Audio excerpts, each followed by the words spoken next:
देखो, वैसे मैंने बीइंग और एनालिसिस पे बहुत ज़्यादा बात की हुई है, ठीक है, लेकिन मेरे ख्याल से इतना ज़्यादा इम्पोर्टेंट है ये टॉपिक, इतना ज़्यादा इम्पोर्टेंट है कि ये समझना कि ये last nail in the coffin है।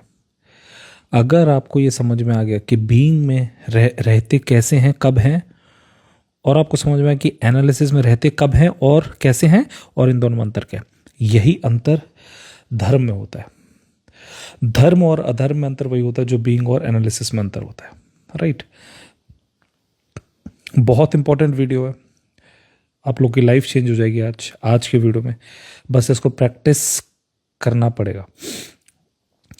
ये है तो आसान चीज़, लेकिन ये उतनी आसान है नहीं अप्लाई करना, राइट। अपने आप अवेयरनेस, होश वगैरह सब कुछ इंक्रीज हो जाएगा, अपने आप पूरी ज़िंदगी चेंज हो जाएगी। और वो रील मैंने पोस्ट की थी कि जिसमें कि प्रेम के संदेश और प्रेम की पुकार को पहचानना ही धर्म है। ये पहचानना शब्द बड़ा कमाल है, और उसी को मैं आज बताऊंगा आपको, ठीक है। तो देखो, सबसे पहले हम समझते हैं बीइंग और एनालिसिस का मतलब क्या होता है। बहुत आसान है, लेकिन बहुत ज़्यादा ट्रिकी है इसको अप्लाई करना। एनालिसिस का मतलब ये होता है जब, जैसे मान लो आप गाना गा रहे हो, ठीक है, जहां पे भी मैं का भाव आ जाएगा वहां पे आप एनालिसिस में आ जाओगे, ठीक है। अब ये मैं का भाव का क्या मतलब होता है, जैसे आप, अच्छा, जो मैं बता रहा हूं ना ये बहुत बारीक है, इसको समझने में लगेगा टाइम, अप्लाई करने में टाइम लगेगा, लेकिन एक बार अगर आप सीख गए इसको, उसके बाद आपको कभी भी धर्म के ऊपर बात करने की जरूरत नहीं पड़ेगी। सारे धर्म का सार सिर्फ ये है, बीइंग और एनालिसिस में हम होते कब है। एनालिसिस का मतलब ये होता है जहां पे मैं का भाव आ जाए। बीइंग का मतलब ये होता है जहां पे मैं का भाव ना आए, लेकिन इतना इजी है नहीं। कैसे? पहले तो आपको ये पता होना चाहिए मैं का मतलब क्या होता है, ठीक है, आप समझना। हम क्या करते हैं, हम सारी की सारी चीज़ों का इनिशिएशन यानी कि शुरुआत हम अपने हिसाब से करते हैं। आज अगर मैं सोचूं कि मैं शाम को कॉल लगाऊंगा श्रेया को, ठीक, तो ये मैंने स्टार्ट किया ना, मैंने की स्टार्टिंग, यही है मैं का भाव। आपको लगा कि आप कर सकते हो, ठीक है। मैं आपको हजारों एग्जांपल दे सकता हूं इसी बात पे, और ये हम पूरी लाइफ में करते रहते हैं। मैं बताऊंगा इसको, आपको पूरा समझाऊंगा डिटेल में। अब मैंने कहा, मान लो कि मैं जा रहा हूं भोपाल, ये लाइन ही गलत है।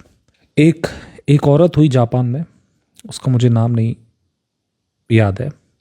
वो औरत क्या करती थी कि जब भी खाना खाती थी तो भीतर पूछती थी कि आज मैं खाना खा लूं। तो 7 में से 4 दिन खाती थी, कभी 3 दिन नहीं खाती, कभी 5 दिन खाती, कभी 2 दिन नहीं खाती। लेकिन खिलाने वाले इस बात पे चौंक जाते कि मैडम आप पूछते किससे हो कि आज मैं खाना खा लूं। और वही स्टोरी का सार है इस वीडियो में। आज के लाइफ में आपको वही समझाऊंगा। वो औरत जो कर रही थी ना, वही था बीइंग में रहना। लेकिन जो लोग पूछ रहे थे कि मैडम आप किससे पूछते हो ये कि मैं खाना खा लूं या ना खाऊं, वो एनालिसिस कर रहे थे। और ये अंतर आप समझ के सारा धर्म आप एक ही वीडियो में सीख जाओगे, आई प्रॉमिस। किसी चीज़ की आपको रिक्वायरमेंट नहीं होगी अदरवाइज।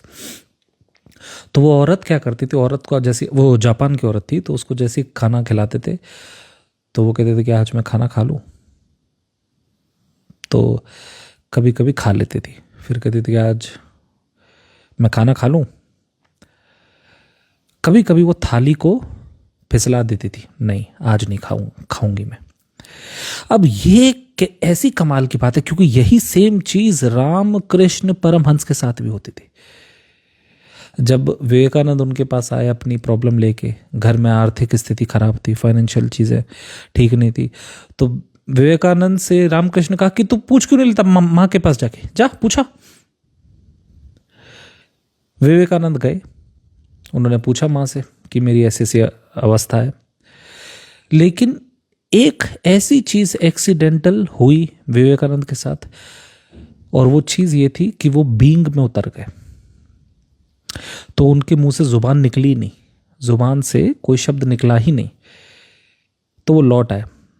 तो रामकृष्ण ने पूछा कि तूने मांगा माँ से?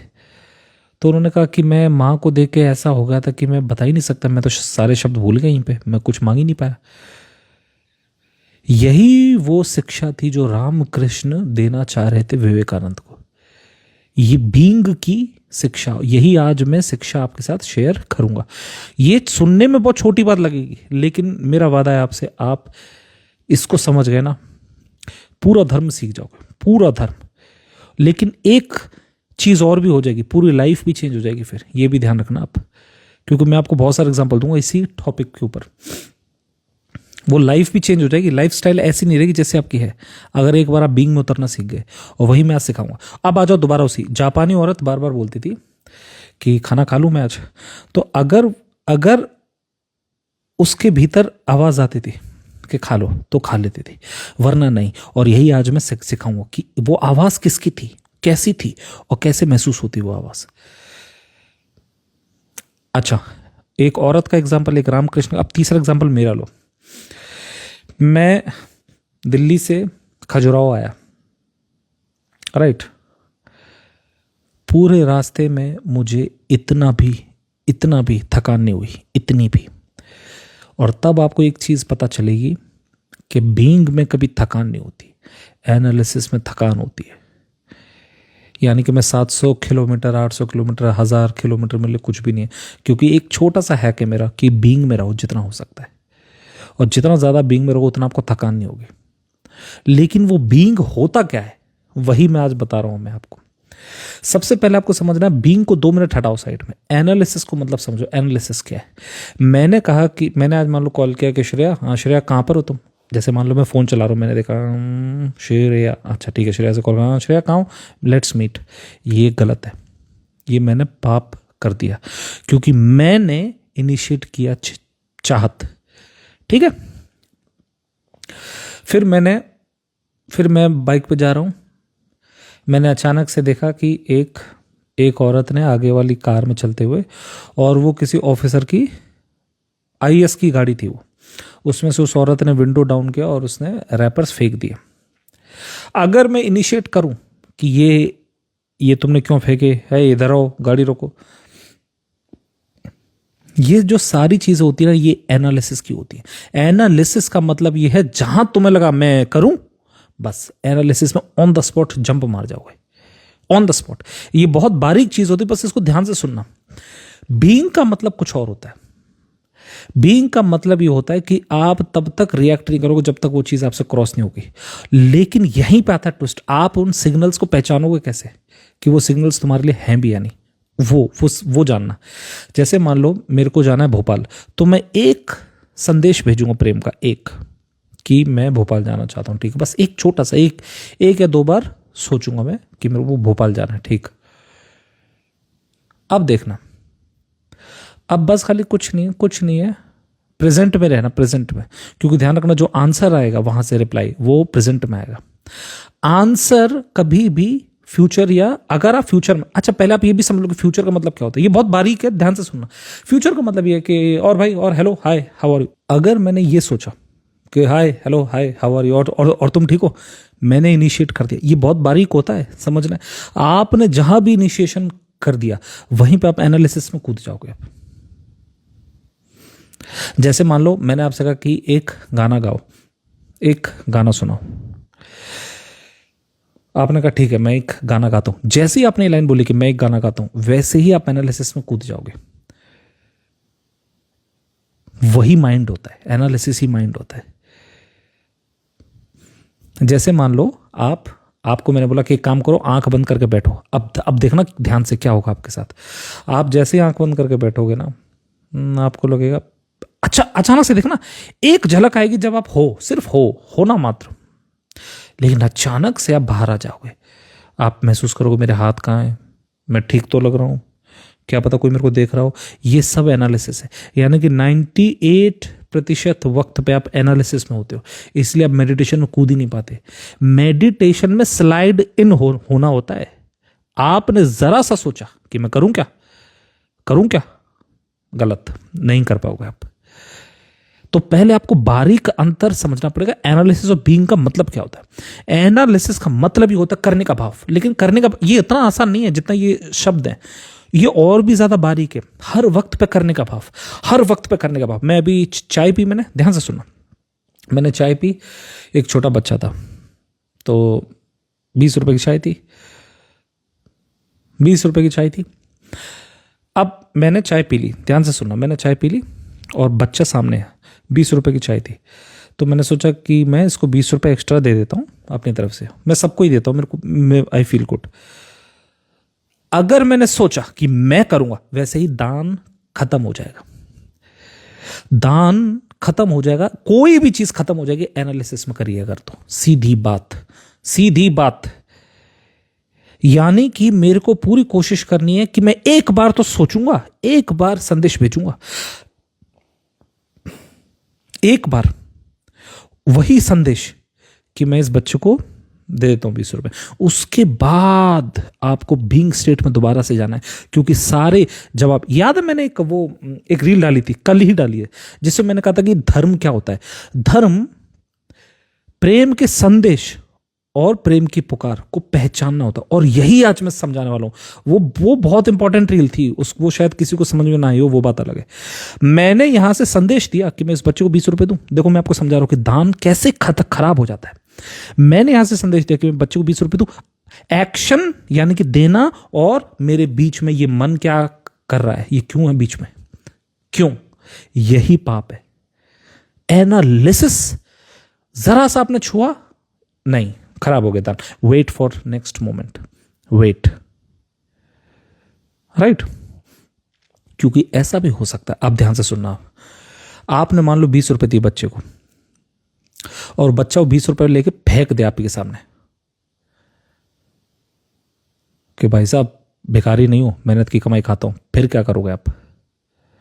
तो आपको यह समझना चाहिए कि बीइंग जो होता है, बीइंग में पहले तो आपको यह समझना पड़ेगा कि मैंने मान लो संदेश, मैंने एक इच्छा जाहिर करी, एक इच्छा कि मैं इस बच्चे को 20 रुपए देता हूं, लेकिन मैं अनश्योर हूं, अनसर्टन हूं कि होगा कि नहीं, ये मुझे पता नहीं कि ये संदेश तो भेज दिया, मतलब मैंने संदेश तो भेजा, लेकिन वहां से आंसर आता है कि नहीं, और उसी को मैं कहता हूं प्रेम की पुकार। लेकिन ये बहुत छोटे में आएगा, मैं बता दूं कैसे। आप बिल्कुल शांति में रहो, शांति में आप आराम से चाय पियो, यहीं रहो, प्रेजेंट में रहो। पहली तो शर्त यह है, प्रेजेंट में ही रहना। प्रेजेंट मतलब जहां चाय पी रहे हो वहीं रहना, उसके अलावा कहीं माइंड मत घुमाना, वहीं रहना। कोई गाना चल रहा है माइंड में, या कहीं आपकी आंखें इधर उधर घूम रही, ना मत करना। जब आपने प्रेम की संदेश भेजा है तो प्रेम की पुकार भी वहीं पे आएगी। तो मैंने आराम से चाय पी, धीमे धीमे से मैंने चाय डस्टबिन में रख दी। अब ध्यान से सुना, मैंने धीरे से 20 रुपए निकाले और उसको दिए। अगर आपके एक्शन में जरा भी किसी ने, अगर आपने छू दिया, अगर आपके एक्शन में जरा भी आपने मन से छू दिया, मन से, मैं कर रहा हूं, मैं दे रहा हूं, छोटू इधर आ, ये ले पकड़ 20 रुपए, अगर ये बात कर दी आपने, बहुत बड़ी गलती कर दी आपने। अब आप बोलोगे भाई साहब इतनी बड़ी क्या गलती होगी? गलती ये नहीं हुई है, गलती है गलती का बीज। यही चीज रेप्लिकेट करते जाओगे आप पूरी लाइफ में। एक मंदिर बनवाओगे, है ना, उसकी बेंचेस पे लिखा होगा श्री श्री श्री महाराज 108 महाराज सिद्धेश्वर महाराज के द्वारा बनाई गई ये चेयर है। जिस चीज को आपको रत्ती भर का मन से नहीं छूना चाहिए था, वो वहां से छाप देते हैं, हमने बनवाई है, हमने बनवाई है। पहली बात तो ये समझ लो कि जो एक्ट होता है, एक्ट में कभी भी एनालिसिस का भाव नहीं होना चाहिए, तब वो पूर्ण एक्ट माना जाएगा।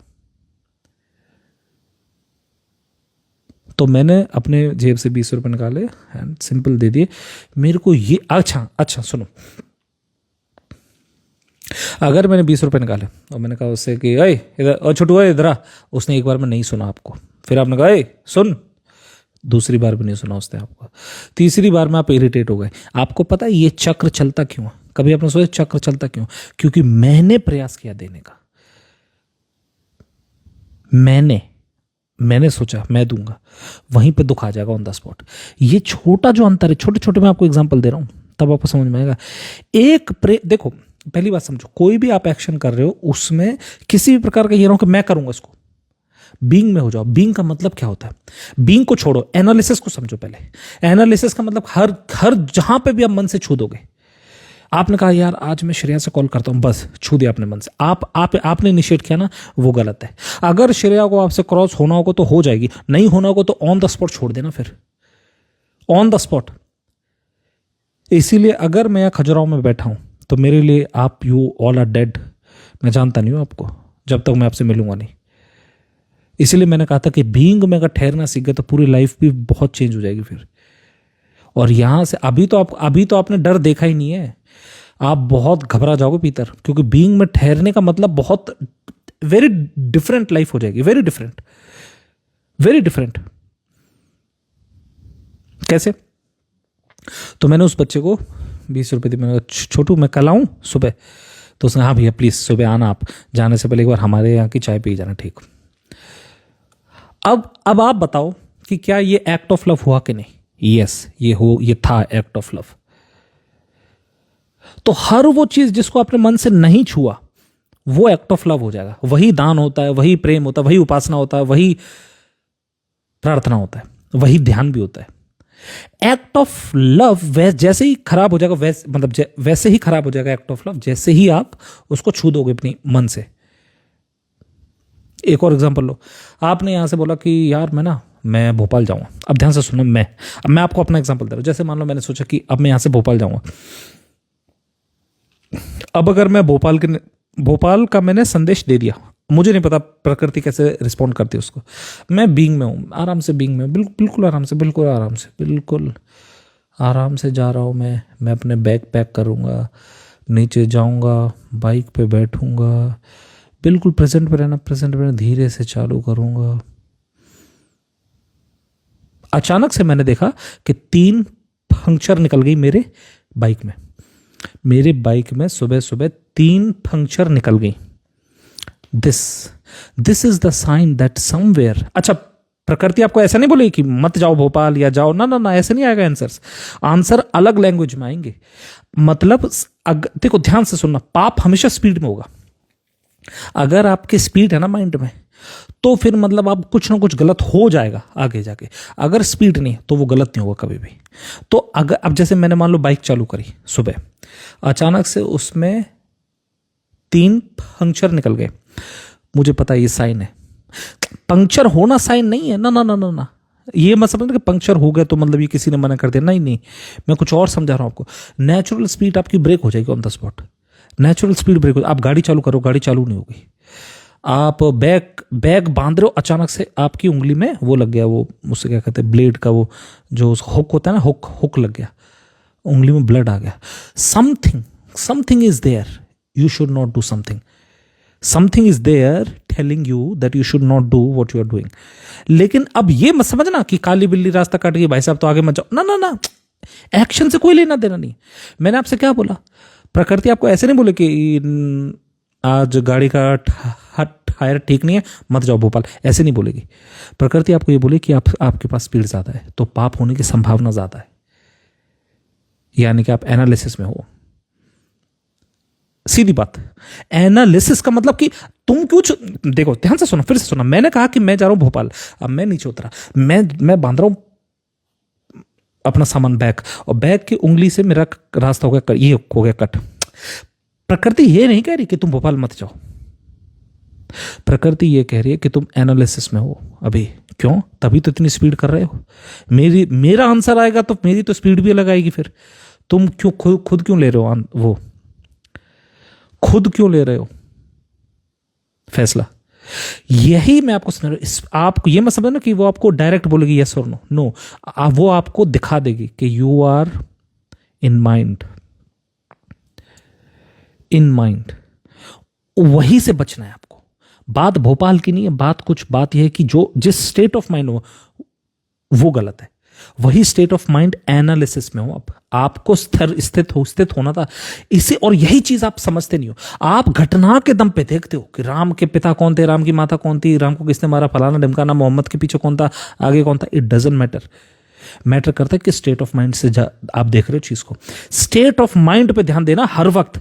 या तो आप माइंड में हो या नहीं हो, बस 2 ही होते, तीसरा कुछ नहीं होता। अभी जैसे मैं खजुराहो के मंदिर देख रहा था, तो वहां पे ना नंगी है, वहां पे जो इरोटिक कार्विंग्स है ना। अब 2 शब्द होते हैं, नेकेड और न्यूड। तो वहां पे क्या देखा मैंने, वहां पे जो कार्विंग्स है वो इरोटिक कार्विंग्स है। ठीक है, अब ध्यान से सुनना। 2 शब्द होते हैं, नेकेड और न्यूड। ये दोनों अलग अलग होते हैं। नेकेड एक्चुअली अच्छा शब्द है। क्यों? सरल आंखें, जैसा है मैंने वैसे देखा आपको। न्यूड का मतलब कुछ और होता है, न्यूडिटी कुछ और होती है। अगर आप किसी चीज को देख रहे हो, आपके भीतर झंकार पैदा हो रही, तो प्रॉब्लम उसमें कि आप में? प्रॉब्लम आप पे है ना। आप हो रहे हो रिएक्टिव। तो घटना का कोई लेना देना नहीं होता, वही मैं आपको समझा रहा हूं। ऐसा नहीं है कि वो आपसे बोले कि भाई साहब भोपाल मत जाओ, घटना बदलेगी नहीं, बस आपको प्रकृति जवाब दे दे कि आपके पास स्पीड ज्यादा है, अभी जो भी कर रहे हो ढंग से करना, स्पीड ज्यादा है आपके पास, और वही स्पीड आपको, और इसलिए मैंने कहा बहुत छोटा सा अंतर है, एकदम से आप जंप मार जाओ माइंड में, एकदम से आप पीछे भी आ सकते हो। तो बीइंग का मतलब हो गया जब आप स्पीड ज्यादा नहीं है, लेकिन आपको मालूम कैसे चलेगा कि मेरी स्पीड ज्यादा है कि नहीं। मैंने अब मान लो दोबारा से मैंने बैग अपने पैक किए, जूते पहने, मोबाइल वगैरह सब चार्ज किए, और फिर मैं चुपचाप निकल गया धीमे धीमे। मैंने ध्यान से सुना, मैंने सबको बोला हेलो मैम ठीक है मैम, अगली बार जब आऊंगा तो मैं आऊंगा, ठीक है बाय। अगर आपके मन पे किसी प्रकार की छाप नहीं आ रही, मतलब बिल्कुल सही स्पीड कैरी कर रहे हो, अब आप जो भी करोगे वो पुण्य हो जाएगा।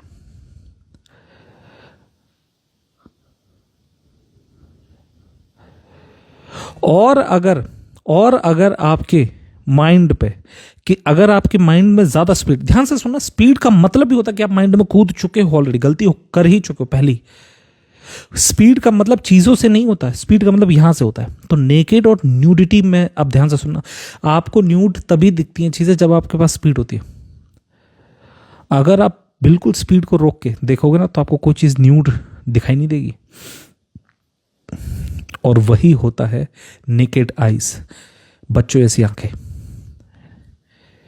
जैसा है वैसा देखा मैंने।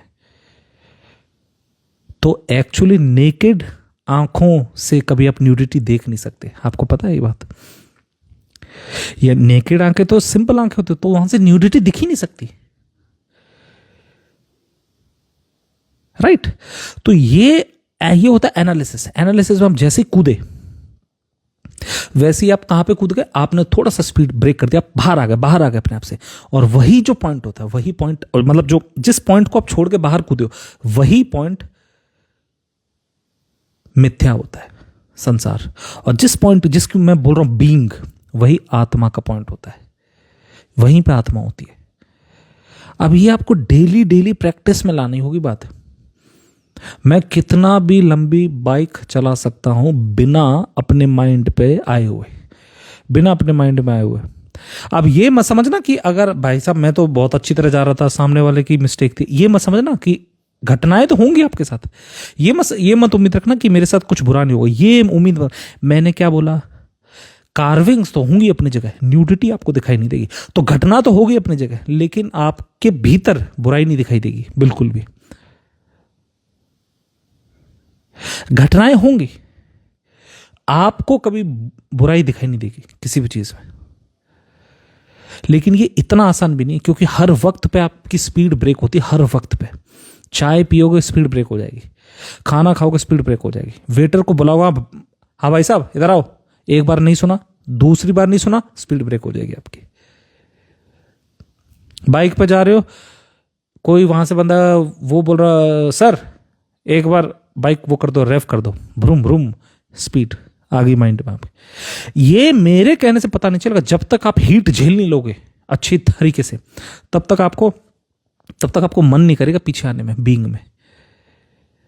एनालिसिस में तभी तक रह सकते हो जब तक आपको बीइंग का टेस्ट नहीं मिला। एक बार आपको बीइंग का टेस्ट मिलना शुरू हो गया, तो आप बोलो मजा आ गया, तो लाइफ में कोई दुख नहीं है। तभी आप खुद सोचो, क्या आपका जो जिंदगी है वो सिर्फ शास्त्रों को रीड करने के लिए है? कि भाई साहब 20 साल की उम्र पूछो कि बताओ राहुल क्या कर रहे हो, कि भाई साहब हम सन्यासी हैं। कि क्या कर रहे हो, कि हम वेदों का पाठ कर रहे हैं। 40 साल के राहुल से पूछो कि बताओ राहुल आप क्या कर रहे हो, कि भाई साहब वेदों का पाठ कर रहे हैं। 60 साल पे वेदों का पाठ कर रहे हैं। 70 साल पे पहुंच गए ऊपर राहुल। ये एक ही काम के लिए आए थे क्या? यहां पे पाठ कर रहे हैं भाई साहब। हर एक छोटी सी चीज समझो, बीइंग और एनालिसिस में कूदना मत, पल पल पे प्रैक्टिस होनी चाहिए, ताकि लाइफ में मजा भी तो आपको दिखे भी तो, अरे वाह यार लाइफ तो बहुत अच्छी है, दुख ही नहीं आते किसी भी बात पे। अब जैसे मैं हूं, मेरे को साफ दिखाई देता है साफ दिखाई देता है कि ये चीज गलत होने वाली है और वो हो जाएगी। मेरे को साफ दिखाई देता है कि ये मेरे साथ तो नहीं होने वाला, और वो कभी नहीं होता मेरे साथ। इसीलिए मेरे को दुख बहुत रेयरली होता है, दुख ही नहीं होते मेरे को। बैठा हूं तो बैठा ही रह जाऊंगा। बाइक पे अगर मैंने बोल दिया कि मैं वेट कर रहा हूं तो मैं वहीं रह जाऊंगा, बैठा ही रह जाऊंगा बाइक पे। लेकिन अब मेरे बोलने से आपको नहीं आएगा समझ में, क्योंकि अगर मैं बाइक पे बैठा हूं और मैंने अगर आपको अपने आप को एनालाइज कर लिया कि मैं बैठा हूं, मैं का संदेश एक्चुअली रॉन्ग होता है। मैं बैठा हुआ हूं। मैंने एक रील डाली थी, उस रील पता नहीं कुछ दिन हो गए, शायद 5-10 दिन। उसमें मैंने एक चीज बोली थी कि अहंकार क्या है। नहीं, उस ऐसा कुछ लिखा था कि अहंकार से कैसे छूटे। तो उसमें मैंने कहा था कि उसको अपने भीतर से प्रोजेक्ट होने दो, और यही चीज आपको अप्लाई करना कैसे। देखो, मैं बाइक पे बैठा हूं, अब मैं खुद ही को एनालाइज कर ही नहीं रहा। आप हो गए ध्यानी, मेडिटेशन में आ गए, ऑन द स्पॉट आ जाओगे। यानी कि ऐसे सुनो, जैसे मान लो मैंने कोई गाना गाया,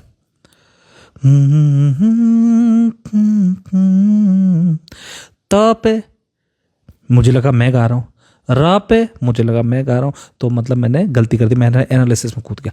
the biggest creations are when you are in the being form. Being का मतलब क्या है? मैं ऐसे बैठा हूं आराम से, साया भी जिस्म से, अब मेरा मन नहीं गाने का, तो मैं बैठ गया। भले ही मैं 2 शब्द गाऊंगा, लेकिन मेरे भीतर से कोई और गा रहा है, मैं नहीं गा रहा। प्रोजेक्ट होने दो उसको अपने भीतर से। लेकिन जैसे ही मैंने बोला कि नहीं मैं गा रहा हूं, कुछ कहो ना सुनो, जैसे ही मैंने सोचा, और ये इतना सा बारीक अंतर है, ये मैं समझना कि बहुत बड़ा अंतर है, लेकिन वही बारीक अंतर एक बार आपको दिख गया ना, once you taste the being form, उसके बाद you just can not be same. अब आ जाओ उसी औरत पे, उसी जापानीज औरत पे। उसके पास जैसे ही खाना आता था तो वो बोलते थे आज मैं खाना खाऊं। एक संदेश आप बेचोगे, संदेश जुबान से नहीं भेजा जाता, आप बस बोल रहे हो, आपने सोचा खाना खा लूं मैं। अब हो सकता है जो आंसर है, यानी कि जो आंसर है वो पुकार 4 घंटे बाद आए, तब वो खाना खा लेगी 4 घंटे बाद। अब ये मैं आपको अपने एक्सपीरियंस बताता हूं, how I do it every time. मैं पूरे दिन में सिर्फ एक बार बोलूंगा कि खाना खा लूं मैं आज, अच्छा ठीक। अब ऐसे नहीं बोलता मैं कि मेरे को ब्रेकफास्ट चाहिए 8 बज गए, लंच चाहिए 2 बज गए, ना ना ना ना ना। देखो, छोटी छोटी आदतें आपको प्रैक्टिस करना है। ब्रेकफास्ट से स्टार्ट करो। ब्रेकफास्ट खाने की पुकार, हो सकता है वो आज ना चाहता हो, आज आप ना खाओ, फिर क्या करोगे आप? एक बार जो मैं कह रहा हूं वैसे आप जी के देखो। आपने एक संदेश भेजा प्रेम का कि खाना खा लूं मैं आज, अब रुक जाओ, अब आप ऑफिस में बैठे हो, ऑफिस में धीमे धीमे काम कर रहे हो।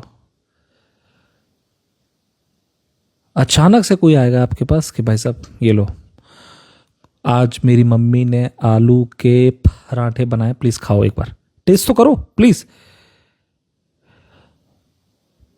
आपने एक खा लिया, फिर आप बैठ गए अपने काम में, ठीक है, काम में अपने काम में। शाम को अचानक से आप आए घर, अचानक से घर में उन्होंने बोला कि हम आपको सरप्राइज देना चाहते थे, आज आपकी फेवरेट सब्जी बनाई हमने, ठीक। ये जो दोनों मील्स हैं, ये जो 2 मील जो आपने 2 बार खाना खाया, ये दोनों ही खाना एनालिसिस में नहीं खाए गए, ये बीइंग के खाने हैं। मैंने आपसे बताया ना, बहुत छोटा अंतर है।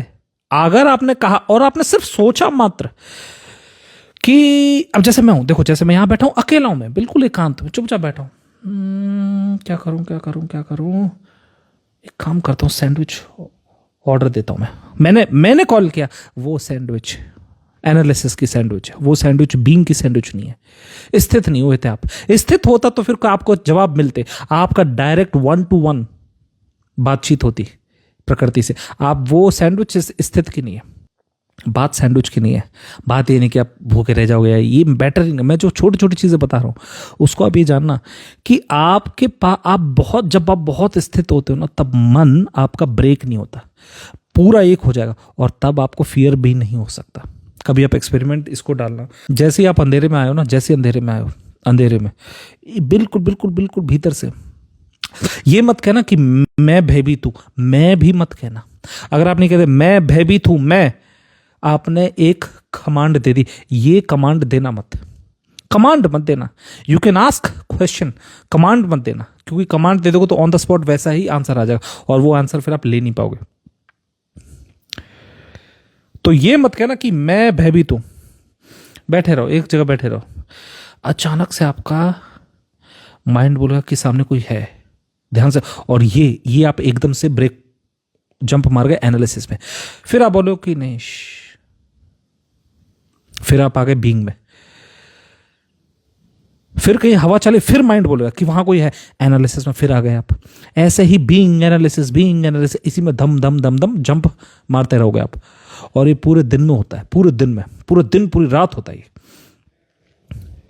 आपको क्या करना है, जितना देर हो सकते हो एनालिसिस में बीइंग में रहने का प्रयास करना, जितना हो सके। और जैसे ही आप बीइंग को होल्ड कर लोगे, वहीं पे आप मेडिटेशन में स्लाइड हो जाओगे।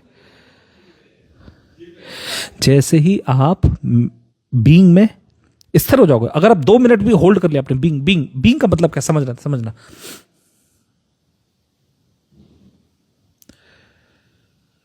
अभी मैं बीइंग में था, ये बीइंग में हूं। एनालिसिस का मतलब होता मैं दूंगा कमांड, आप मत देना कमांड, किसी भी रूप में कमांड मत देना, आप मत देना कमांड। अगर आपने कमांड देखो, और कमांड बहुत छोटी छोटी होती है, ध्यान से सुनना। जैसे ही आप ध्यान में बैठोगे, जैसे शांत हो रहा हूं मैं, शांत हो रहा हूं, स्टुपिडिटी, डोंट डू इट। फिर आपने कहा तुझसे चोरी हमने दो, रॉन्ग मत करना, ये आप कर रहे हो। थोड़ा थोड़ा बारीक इनिशिएशन देखना, आप जो भी चीज स्टार्ट करोगे वो पाप है, थोड़ा सा देखना, इसको ध्यान से देखना। लेकिन जब आप हो, आंखें खुली हैं तो खुली ही रह जाए, आंखें बंद है तो बंद ही रह जाए। 2 second, 3 second, 5 second, 10 second, 20 second, इतना तो हो सकता है, होल्ड रखो, उसी बीइंग में रहना। अगर आपने जरा भी जोर लगा दिया भीतर, तो वैसे आप एनालिसिस में आ जाओगे। एनालिसिस का मतलब जानते हो ना, इंग्लिश में कहते हैं एनालाइज करना। खुद ही को तुम एनालाइज कर रहे होते हो, खुद ही बैठे हो शांत, और खुद ही को देख रहे हो, हाथ मेरे ऐसे क्यों है, यानी कि चेतना यहां हाथों के पास है, चेतना आपकी नहीं होना चाहिए।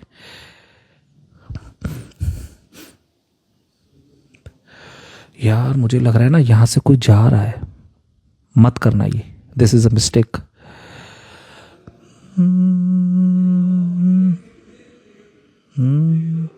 आप कर रहे हो इनिशिएशन, मत करना। तब आपको एक और चीज पता चलेगी, ध्यान से सुनो। अगर मेरे गेट पे कोई आया है तो मेरा मन को पहले लेके जाना पड़ेगा ना मुझे गेट के पास, अरे कोई है क्या भाई साहब, बस यही होता है एनालिसिस। लेकिन ये हो गया एनालिसिस का पॉइंट। अब एक ऐसा पॉइंट भी ढूंढो जहां आप हो, लेकिन आपके भीतर से कोई ऊर्जा, जैसे आप समझ लो, जैसे आप ऐसे बैठे हो और बहुत बहुत धीमे से सोचना, बहुत धीमे से, मतलब बोलना भी मत, लेकिन बहुत धीमे से सोचना कि मैं ऐसे ही रहूंगा। अब सिंपल, वेरी सिंपल। अब आपको यह समझना कि वो चेतना किस पॉइंट पर है। जैसे इसको ऐसे समझो, जैसे मेरा हाथ है, अब मैं ऐसे बैठा हूं, तो मेरी चेतना यहां पर है, मैं देख पा रहा हूं कि यहां से आवाज निकल रही है, मैं देख पा रहा हूं मेरी उंगली हो रही टैप, मैं देख, यानी मेरी चेतना यहां पर है। लेकिन ये तो एनालिसिस हो गया। आप बीइंग पे चेतना कहां होती है, वहीं पे आत्मा होती है आपकी। ये तो एनालिसिस हो गया, मेरी पैर का एक अंगूठा हिल रहा है, मेरा उंगलियां भी टैप चल रही है, बेनज़र हो रही है, देखो चेतना कहाँ है, तू कहाँ है। ये छोटे कहाँ पे जाती चेतना एकदम से, ये हो गया एनालिसिस। अब बीइंग में चेतना होती कहां पर है, वहीं आत्मा होती है आपकी। आपको ये समझना वो होती कहां पर है। मतलब जैसे ठीक है मैं ऐसे बैठा हूं, खुली है तो आंखें खुली हो जाए,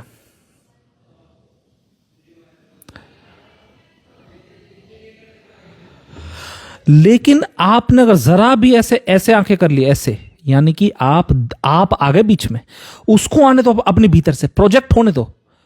आप मत लेना जरा भी एक्शन। आपने अगर एनालाइज कर लिया, आप अगर ऐसे बैठे हो तो ऐसे बैठे हो, और आपको लग रहा है कि देखा अभी सामने वाला बंदा आएगा ना, आई विल लुक कॉन्फिडेंट, ये गलती मत करना। ये एनालिसिस में आ गए आप। बीइंग का मतलब ही होता है कि एक बार वही करवा रहा है, वो वही कर रहा है, और फिर मत सोचो कि क्या हो रहा है। उस वक्त पे जहां चेतना होती है वही आत्मा का पॉइंट होता है।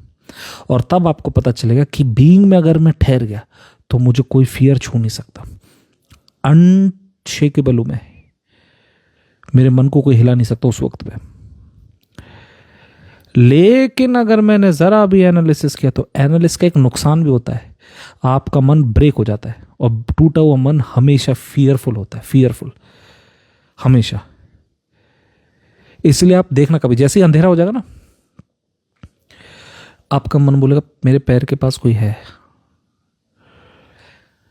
चेतना गई, फिर वहां से लौट के आएगी वापस आपके पास।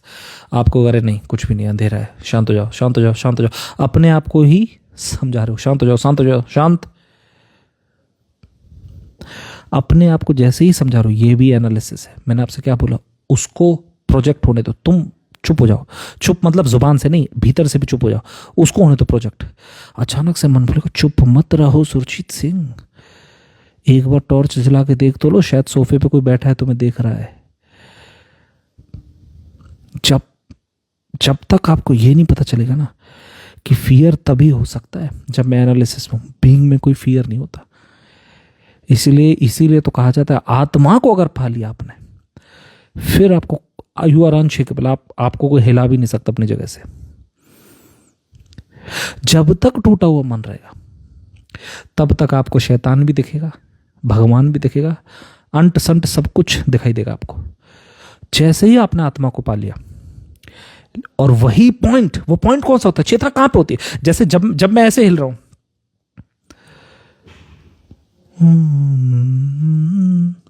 तू है कहां अपने दिल से मेरा अग मिटा, अब मैं ऐसे गा रहा हूं, अचानक से कोई आवाज मार दे तो मैं शेक हो जाऊं, कांप जाऊंगा। क्यों? क्योंकि मैं एनालिसिस में था। एनालिसिस में ही आपको धमकाया जा सकता है, एनालिसिस में ही आपको फियरफुल होते हो। वो बात और है, आप 99% टाइम एनालिसिस में होते हो, लेकिन ऐसा है नहीं। अगर आप थोड़ा भी सीख गए कि आप किसी से बात कर रहे हो ना, तो वो कांप जाएगा आपकी आंखों को देख के। ऐसा लगेगा कि आप उसकी आत्मा तक झांक सकते हो। इसीलिए आपने कभी ओशो की आंखें गौर से नहीं देखी हैं, गौर से देखना उन आंखों को, ऐसा लगेगा आपके अंदर वो झांक लेंगे आत्मा तक। यही होता है एक बीइंग में स्थित इंसान। यानी कि अगर मैं बहुत ज्यादा बीइंग में हूं ना, तो मेरी आंखें ऐसी हो जाएंगी कि मैं आपकी आत्मा के अंदर झांक सकता हूं, आप मेरे सामने आओगे तब। क्योंकि आप जो भी कर रहे हो वो गलत है, जो भी, क्योंकि आप पूरी बॉडी शेक हो रही है आपकी हर वक्त पे, शब्द भी शेक हो रहे हैं आपके, शरीर शेक हो रहा है आपका, क्योंकि आप एनालिसिस में हो, बहुत ज्यादा एनालिसिस में हो। इसलिए जो गुस्सैल इंसान होता है ना, गुस्सैल इंसान होता है, वो कभी शांत नहीं हो सकता। लस्टी इंसान कभी शांत नहीं हो सकता, कभी भी, लाइक नेवर। क्योंकि too much of mind, too much of analysis. आप रोड पे जा रहे हो, आपको ये बाइक भी अच्छी लग रही है, ये गर्ल भी अच्छी लग रही है, इस गर्ल ने शॉर्ट्स पहने ये भी अच्छे लग रहे हैं, यार वो वहां पे ना ये क्या है यार, ये स्पोर्ट्स कार है ये भी अच्छी लग रही है। अगर आपका मन, टूटा हुआ मन पागल कर देगा आपको, टूटा हुआ मन है ये। एनालिसिस, अचानक से गर्ल, अचानक से स्पोर्ट्स कार, अचानक से स्पोर्ट्स बाइक, अचानक से सब कुछ टक टक टक टक टक टक, ऐसे पागल हो जाओगे आप। इसीलिए सारे एक्सपेरिमेंट्स जो भी मैं बोल रहा हूं, ये अंधेरे में बैठ के करना। ये मत सोचना कि ये एक्सपेरिमेंट्स आप रोड पे, you are not ready for the road पे मत जाए करो, ये अचानक से पागल हो जाओगे आप। You are not ready for girl, you are not ready for boy. किसी के लिए भी नहीं हो रेडी। एकांत में पहले एक्सपेरिमेंट जितने हो सकता है डू इट। रेडी नहीं हो अभी आप, जरा सा कोई ऊंची आवाज में बात करते कांप जाओगे आप अंदर से। बीइंग की आंखें जो होती हैं, बीइंग, वो कांपती नहीं है, वो कांप सकती ही नहीं, कोई चीज उसको शेक नहीं कर सकती। और तब आपको पता चलेगा इस दुनिया में कोई शैतान होता ही नहीं है।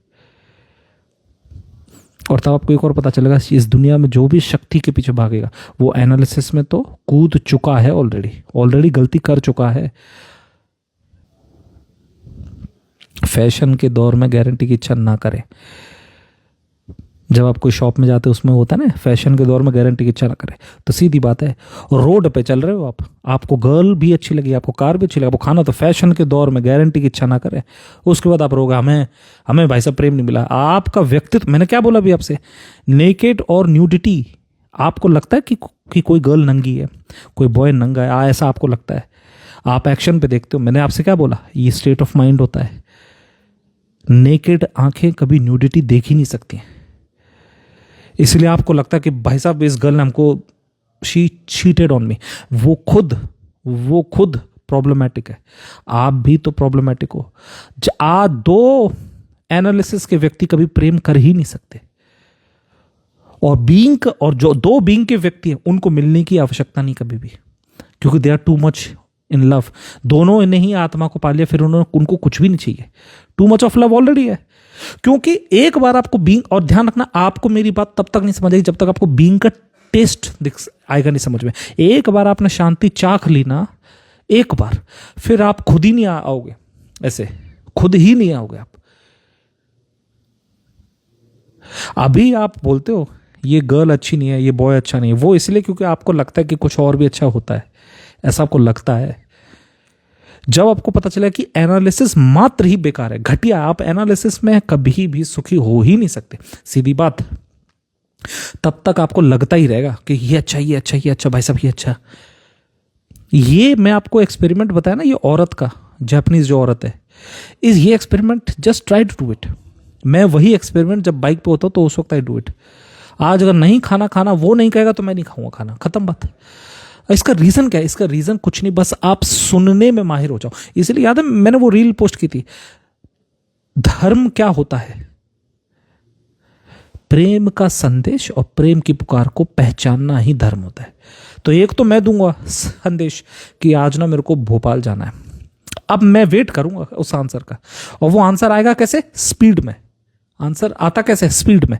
अगर टू मच स्पीड है तो कुछ ना कुछ मेरे साथ बुरा होगा। यानी कि मैं, ऐसा नहीं है कि वो उनको, प्रकृति को भोपाल में इंटरेस्ट है, प्रकृति तुम्हें यह बता देगी कि तुम्हारी चॉइस से मुझे कोई लेना देना नहीं है, बस जो भी कर रहे हो उसमें स्टेट ऑफ बीइंग में रहना। You are too much in mind. ऐसे आते हैं आंसर्स। जैसे मान लो वो औरत है, वो औरत खाना खा रही है, अगर मान लो मैं होता उस औरत की जगह और मैं बोलता कि मैं खाना खा लूं, बहुत धीमा सा होता है क्वेश्चन, बहुत धीमा सा, और वही स्टेट ऑफ बीइंग में आ जाएगा आपके पास आंसर। अब देखो आंसर कैसे आएगा, मैं आपको हिंट दे रहा हूं, आंखों को ट्रेन करो। जैसे मान लो मैंने, मेरी प्लेट में आज मैं हाथ में कुछ भी नहीं, बस किसी इंसान ने मेरे को खाना दिया, मेरी प्लेट में खाना है, तो मेरा ये होता है कि मैं खा लूं आज। अब जो भी आंसर आएगा वो हाँ और ना में नहीं आएगा, वो आंसर आएगा इस बात पे कि आप स्पीड में हो या नहीं हो। अब जैसे मैं बैठा हूं आराम से, धीमे से हाथ गया मेरा स्पून पे, मैंने खाना खा लिया, तब आप एक चीज नोटिस करोगे, सब कुछ ही अच्छा हो रहा है, सब कुछ ही अच्छा हो रहा है। आप धीरे से स्पून ले गए अपने पास, आपने खाना खाया, आपने रखा, आपने यहां पे प्लेट रखी, ऐसा लगेगा हर चीज आपके साथ एकदम अनमोल हो रही है। आप प्लेट को रखिए, आपने यहां पे प्लेट, अब आप धीमे से उठे, गए, आपको ये लगे यार ये क्या हो रहा है मेरे साथ, यानी कि that was the true speed. True speed में ही आंसर आएंगे, जो आपके सही स्पीड हो गया। अगर ज्यादा स्पीड होगी तो आंसर ही नहीं मिलेगा, वो छोड़ो आप, क्योंकि संदेश भी बीइंग से भेजे जाते हैं और आंसर्स भी बीइंग में ही आते हैं। एनालिसिस में कुछ भी नहीं होता, कोई बातचीत आपकी नहीं होती। इसीलिए गौतम बुद्ध ने आत्मा को तो स्वीकारा, परमात्मा को नहीं स्वीकारा, क्योंकि उनका ये मानना था कि अगर मैं आत्मा में स्थित हूं, वो पॉइंट, वो चेतना का वो पॉइंट कौन सा है, जब मैं स्थित हो जाता हूं वही आत्मा का पॉइंट होता है।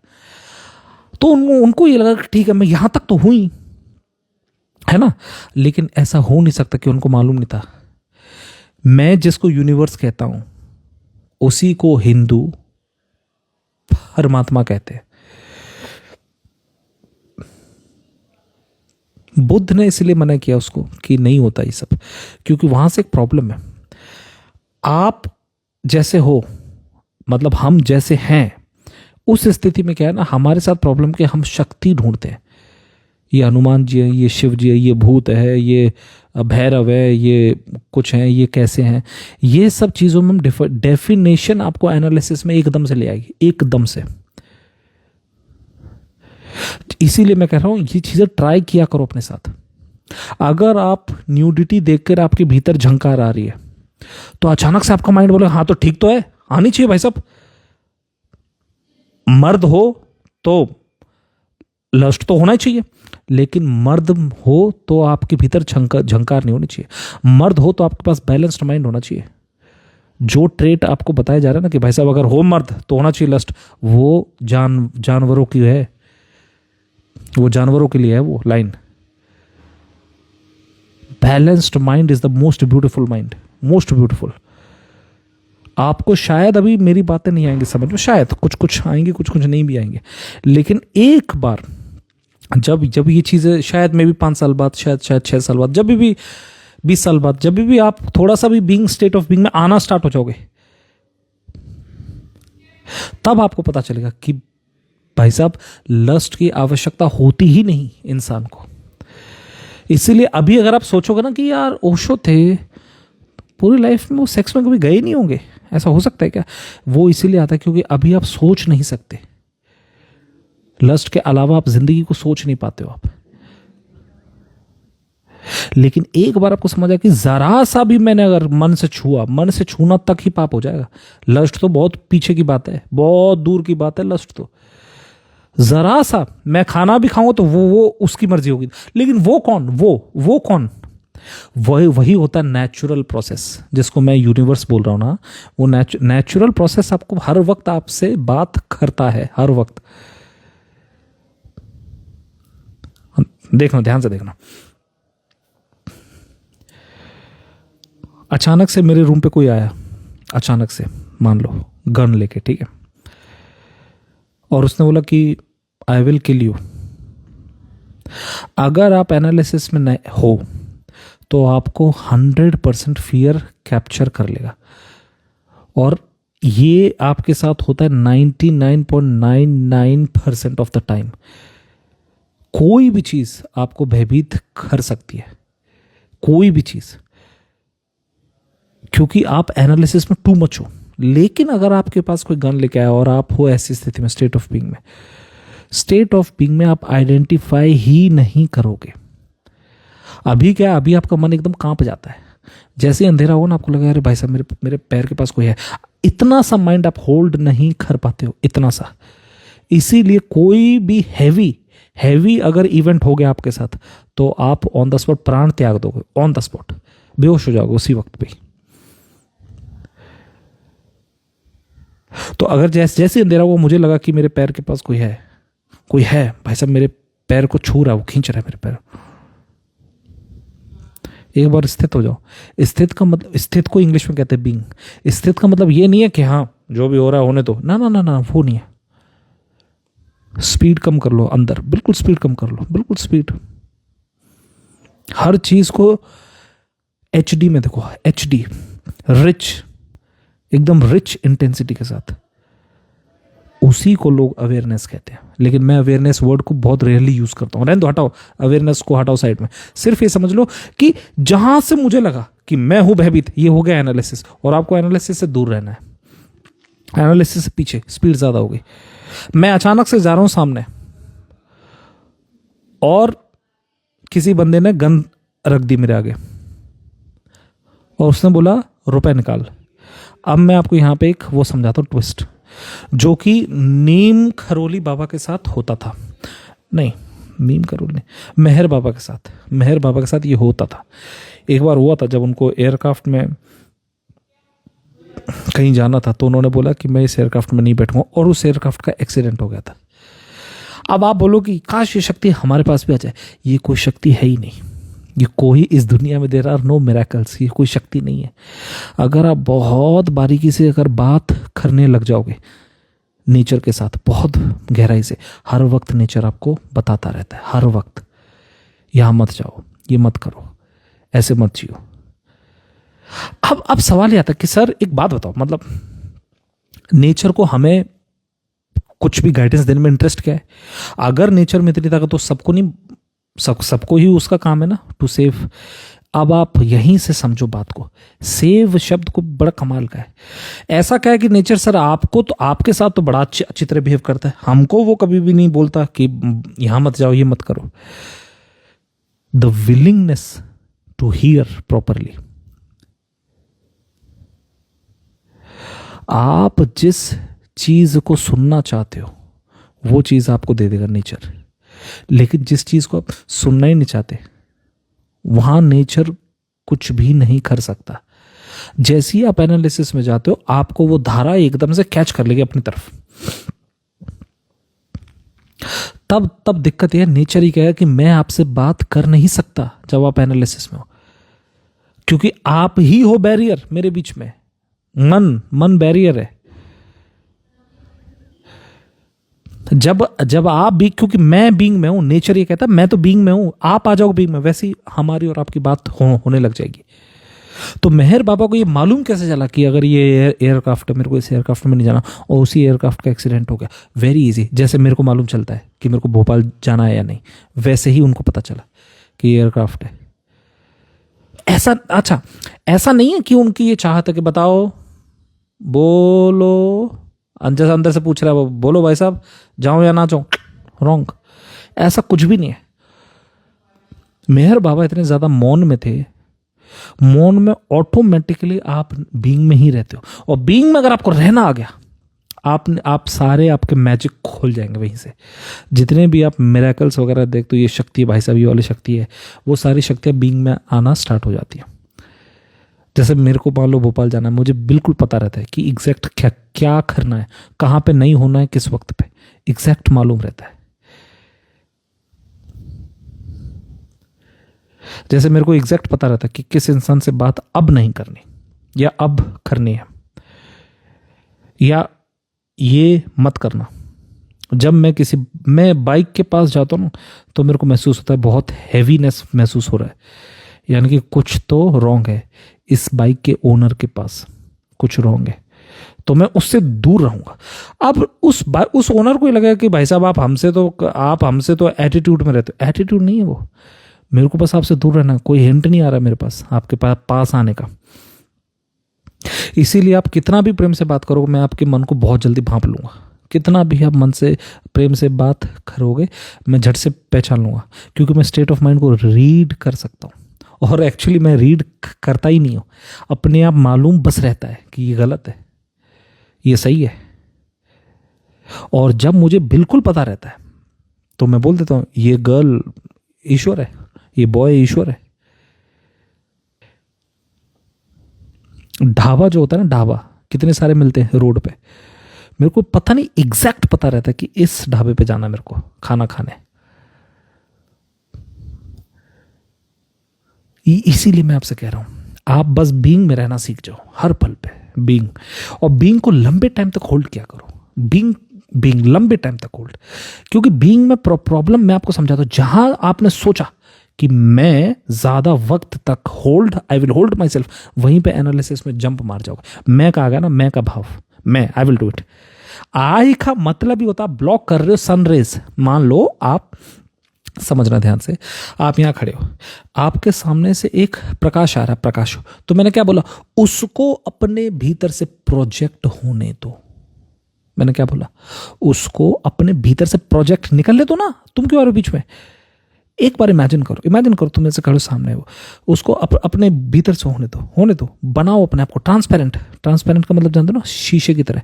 निकलने दो, एक बार निकलने दो, घिराओ मन, निकलने दो उसको, भीतर से निकलने दो। भीतर से निकलने दो अपने, तुम बताना बीच में। तुम जहां भी बीच में आओगे वहीं पे काम खराब हो जाएगा। अब सवाल आता है ऐसा कैसे हो जाएगा काम खराब? तुम जहां पे भी आओगे वहीं पे सॉलिडिफाई करते हो घटना को।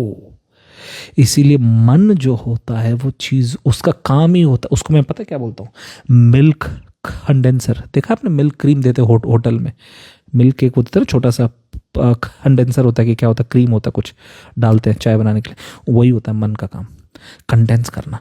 कंडेंस करते ही, मैंने क्या बोला आपसे, कंडेंस करते ही आप पत्थर की तरह हो जाओ, पत्थर से पत्थर की चोट हो ही जाएगी। उसी पत्थर को तो लोग कहते हैं ईगो है, आप में ईगो बहुत है। ईगो मतलब आपका जो माइंड है वो आपको बहुत ज़्यादा कर रहा है कंडेंस। लेकिन अगर आप में ईगो कम है तो एक्चुअली होगा ये कि आप बहुत ज़्यादा लिक्विड बनते जाओगे। लेकिन आप में ईगो और भी कम है, और भी ज़्यादा कम है ही नहीं ऑलमोस्ट, तो आप एयर की तरह बन जाओ, थिन, वेरी थिन, लाइट। और हवा को सबसे पहले पता चलता है पत्थर के बारे में। खुद सोचो, पत्थर के बारे में किसको सबसे पहले मालूम चलता है? हवा को। क्योंकि जरा सा भी पत्थर ने हरकत करी, हवा में प्रेशर का चेंज आ जाएगा। पानी को उसके बाद पता चलता है, और पत्थर के बारे में सबसे लेट पता चलता है। पत्थर सबसे ज्यादा होता है डम्ब, इसलिए ईगोइस्टिक इंसान सबसे ज्यादा होता है डम्ब, सबसे ज्यादा डम्ब होता है। उसको ये लगता है जो है वो है सामने, भाड़ में जाए बाकी सब।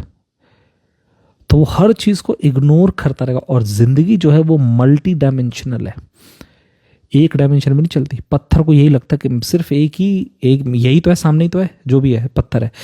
रॉन्ग। पत्थर is the least aware product of the universe. अगर इन 3 स्टेट में से मैं बोलूं तो पत्थर इज द लीस्ट। हवा को सबसे पहले मालूम चलता है कि क्या होने वाला है आसपास। तूफान आने वाला होगा तो प्रेशर ड्रॉप हो जाएगा, तो हवा सारी की सारी जहां पे प्रेशर ड्रॉप है वहां की तरफ सारी हवा भागना शुरू कर देगी। अगर ऐसा हो रहा है मतलब वहां पे खतरा है। इसीलिए आपने कभी गौर से मेरी वीडियोस को कभी देखा है? मैं एक शब्द बोलता हूं बहुत ज्यादा कि आप वैक्यूम हो जाते हो। जैसे आपके भीतर प्रेम आएगा ना, वैक्यूम हो जाओगे वहां पे। वो वैक्यूम आपको पता है मैं क्यों बोलता हूं? क्योंकि जैसे आप हवा हो जाओगे, वैसे ही क्या दिक्कत होती, वैसे ही क्या होता है कि आपके थ्रू पास होना बहुत आसान है। आपके थ्रू कोई भी पास हो सकता है। पत्थर जैसे आप हो जाओगे ना, वैसे ही आप सॉलिडिफाई हो जाते हो। आपके थ्रू पास होना एक्सट्रीमली हार्ड है। इसलिए मैं बार बार बोलता हूं वैक्यूम पत्थर के ऊपर कभी काम ही नहीं करता। इन द सेंस, क्योंकि पत्थर सॉलिडिफाइड है, आप उसकी पोजीशन को उठा के तो रख दोगे इधर उधर। बट प्रकृति के हिसाब से, प्रकृति में आप देखो तो पत्थर मतलब ईगो, टू मच ऑफ। और जो हवा होती है, हवा के ऊपर ईगो काम नहीं करता। क्योंकि हवा क्या है, हवा से में अगर आपने पत्थर फेंका तो हवा थोड़ी देर के लिए ब्रेक होगी, फिर से हो जाएगी ऐड। वो जो स्पेस बना है वो दोबारा से और री ऑक्यूपाई हो जाएगा। इसीलिए हवा आपका पत्थर कुछ बिगाड़ नहीं सकता। इसलिए आप जितना कम आपके अंदर ईगो होगा, ईगो मतलब क्या, छोटा सा भी अगर आपने बोल दिया मैं लगा दूं यहाँ पे, अगर ये मैं की भाषा आ गई आप, ये भाषा भी चेंज हो जाएगी। मैं आपको कह रहा हूँ, ये जो ड्रिल जो मैं आपको बताया ना इस पूरी वीडियो में समझा, इससे आपकी भाषा भी हो जाएगी चेंज। आपके पास ये नहीं लगेगा फिर कि ये काम मैं करूँगा, अब जाके ये काम यहाँ पे जाऊँगा तो मैं ऐसे जाऊँगा, मैं वाली भाषा ही हट जाएगी। तो आपकी भाषा ये निकले कि हो सकता है मैं यहाँ पे हूँ, हो सकता है मैं यहाँ पे जाऊँ, हो सकता है मैं यहाँ पे ये करूँ। तो आपकी भाषा ऐसी हो जाएगी।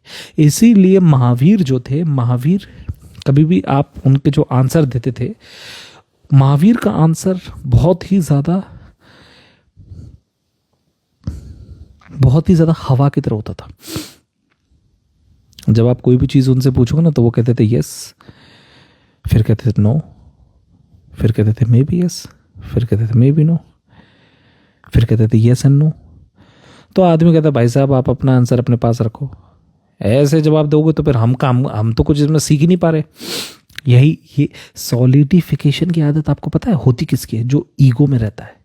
अंजलि बता तेरे को मेरे से प्यार है कि नहीं, ये है भाषा। चुनौती ले लो आप कभी सुखी रह ही नहीं सकते। सुख हमेशा हवा बन के आता है। दुख हमेशा पत्थर बन के आता है। जो जितना ज्यादा पत्थर में रहेगा ना,